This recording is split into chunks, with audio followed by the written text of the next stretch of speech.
It's cold. So before the video starts, I do want to apologize for the lack of videos lately. There's been a lot of things happening, and a lot of things been going on with my car behind camera, as you can see on the exterior. I did tint the lights. It's pretty cool, but it's just not, I don't really have a lot of motivation right now to actually make videos, and all the comments I've been getting on my other videos, it's been helping me and kind of urging me to try and create more videos, and that is what I am doing today.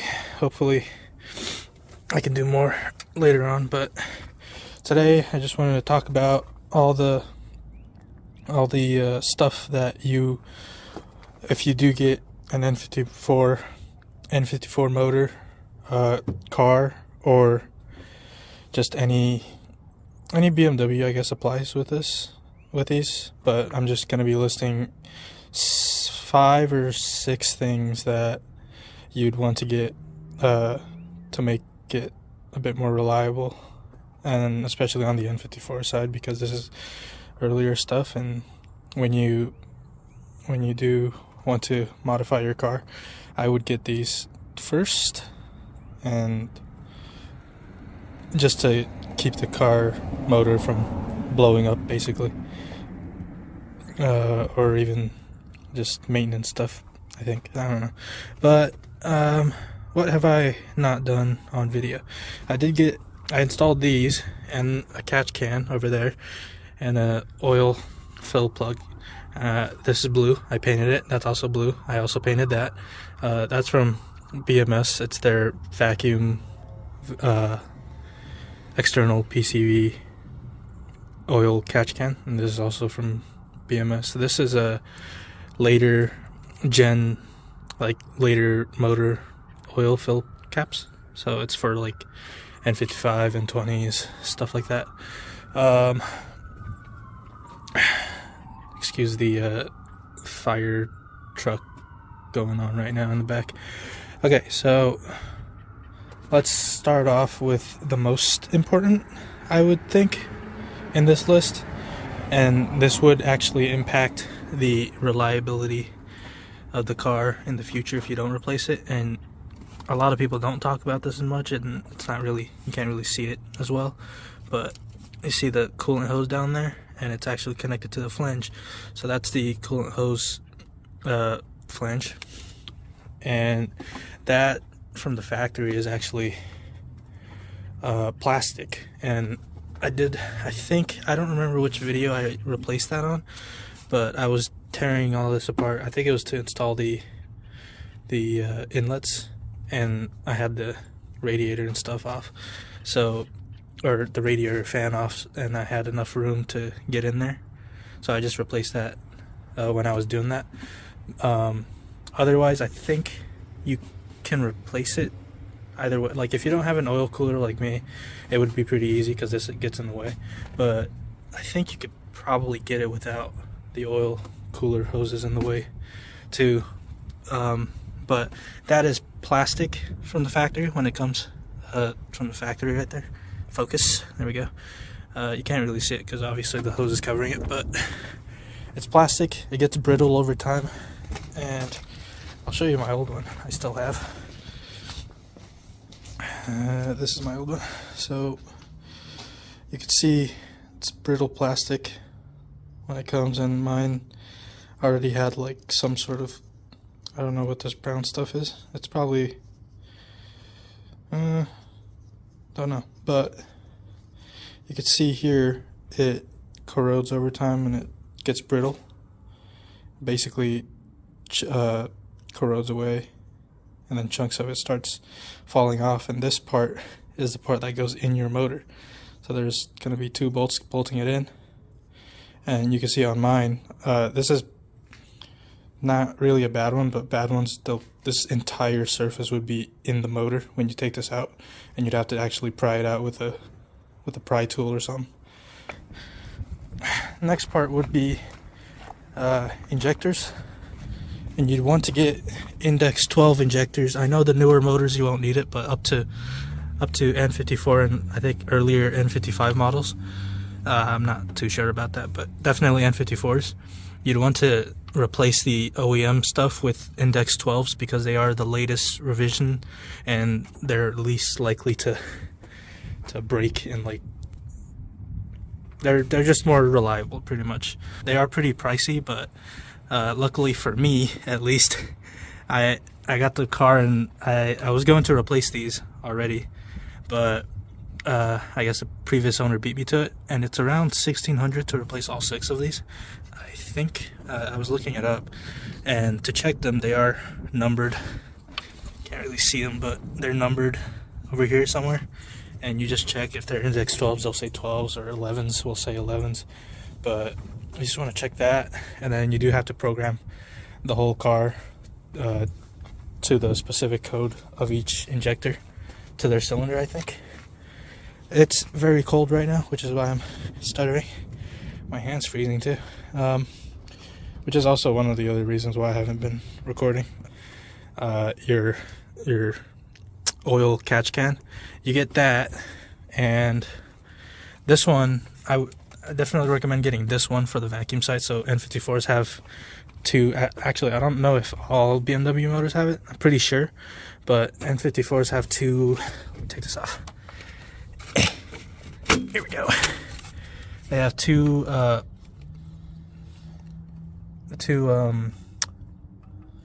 relief valve type things.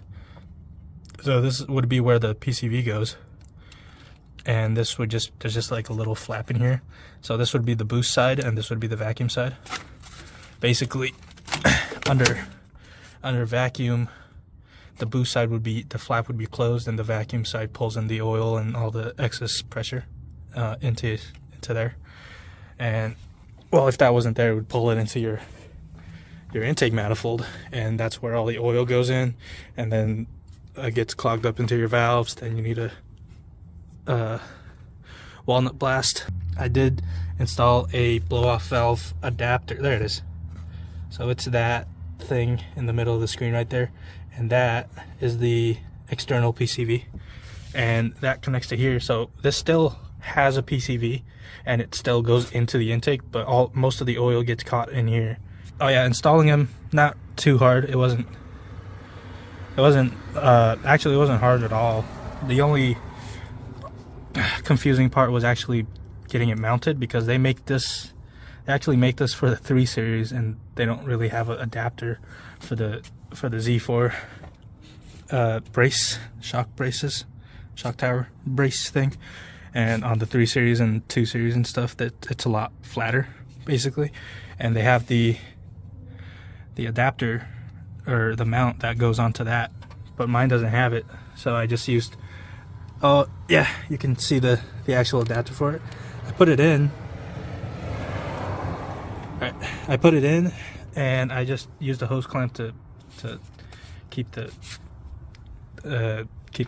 oil catch can secure. You know, I think I will remove that actually. Can I do it with one hand?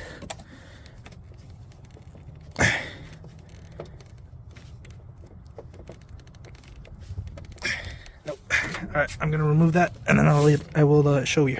Alright, it's like 7 degrees outside right now. My hands are just frozen. I did not get it out, but installing it pretty easy. There's just it's labeled in and out, so it would go in from where the PCV adapter goes, and out would be the part that goes out and into the blow-off valve adapter. So yeah, you also do need that blow-off valve adapter. I don't know if I mentioned that already. It's really cold. I didn't get it out because it's real tight and cold. Whatever number we're on, oil filter housing cap part.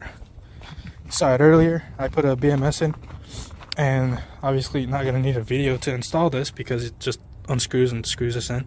This does, the one I have at least, does offer a little bit of cooling, and I know I got this too. You don't need this. This is just a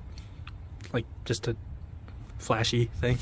But this one, I just got it because it was blue and it matched my engine bay, and the fins on it kind of helps cooling because air kind of flows in, cools down the oil a little bit.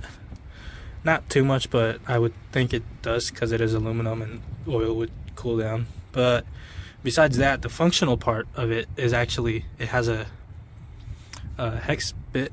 I think it's a 20, no, I think it's a 19 millimeter. I'm pretty sure it's a 19 millimeter that goes in there, and it's super easy to unscrew and screw back in, where the old one does not have it. You can see, like, the old one did have these ridges, and you could buy a special socket that goes into it, and then you can unscrew it, which is just, I think it was like, I got it for $20 online. You have to order it. Auto part stores don't carry it. I did lose mine, so what I did was I just, every time I did an oil change, I'll just grab one of those filter removal tools, and I'll just wrap it around here, and you can see I've scratched it. It's full of oil, so everything's gonna be black. I just used that because I lost my old one, the actual tool to remove it at my old house. So I've just been doing that, and when I got this, it was super easy because you just use a socket. Now this one, the specific one that I have, is a bit pricey, so they do sell actual plastic ones that still have the socket piece on the top, so you could just use a socket. Although it is plastic, so I don't know how long that would last. And I know they do have an aluminum one with the same like hex socket piece on there, and it just didn't have this finned part, and I think that would be a bit more cost effective. But you can definitely find those with a socket piece on the top, and that'll just help you unscrew that a lot easier, and you don't need that big old socket piece in there. But I guess you don't really need that, but it does add a little more flair to the engine bay, you know. The oil fill cap, because I don't remember if I have the old one or not. I think I do. Let me go find it. Guess I don't have it, but you know what the original N54 looks like. And yes, this is more towards N54 and below motors, because N55 and up, the later motors after the N55s will already have this cap, so you guys don't need this. But N54s and lower motors, we kind of and kind of don't. I mean, we do need it because this cap actually seals a bit better than the old ones, the square ones. Now, before I end the video, I just wanted to say I appreciate all the comments that you guys are leaving on my old videos. They're pretty low quality. They still are. I'm trying to get better, but you guys are having your own problems, and I do want to help out. So definitely leave a question or a comment below, and I'll try answering it. And I know I have answered every single comment that I've gotten, I'm pretty sure. But future plans right now, you saw this in the background earlier, but these are F80 M3 M4 brakes. These are the front ones, and I bought them used, and I've been trying to use paint remover to strip the paint because I want to paint these, but I'm gonna have to resort to just sanding these down and painting them myself. But I bought these, and I have an adapter kit, and we're going to put them in the front. We're not the rear, because can't really find the rear ones. But you can see the front brakes on these cars, pretty small. So I'm gonna install that. I have an adapter kit, and I know from looking it up on Google that the front end on these cars, the Z4s, are the same as the E90s, or like the E9Xs. So it should fit the whole knuckle situation going on here. And they do have an adapter kit, and that adapter kit just goes on here, and then basically I can run F80 calipers and rotors on this car, which is gonna help a lot because I do kind of have a stopping problem right now. That's in the future, and I know there's not a lot of people that run big brake kits on Z4s, and there's not a lot of people that modify Z4s to begin with. So I guess, yeah, you are going to learn something if I can pull it off, but I'm going to install that in the future. And I have my high pressure fuel pump's going out from all the E85 that I've been running, so I have that. It's shipping right now, so as soon as it arrives I will install it, make a video on it, hopefully, maybe. And I do have a transmission fluid change kit from FCP Euro that I ordered. I already have it, but I've just been too lazy. It's really cold, so I haven't been feeling like working on anything right now. But this car does have a DCT, the same one from the M3s, so video on that soon as well. Yeah, besides that, make sure you guys do subscribe. It helps me, motivates me to make more videos, and leave a comment, like all the videos, because YouTube has disabled the dislike, so you can't even do that. No one's gonna see it. Just like the video, why not? Thank you guys for watching this video. I'm going to end it here. Make sure you subscribe, follow me on Instagram for all the behind the scenes stuff that I'm posting on there. I'm actually more active on there than on YouTube right now, but yeah, thank you guys for watching. Like this video, comment down below. I'll see you in the next one.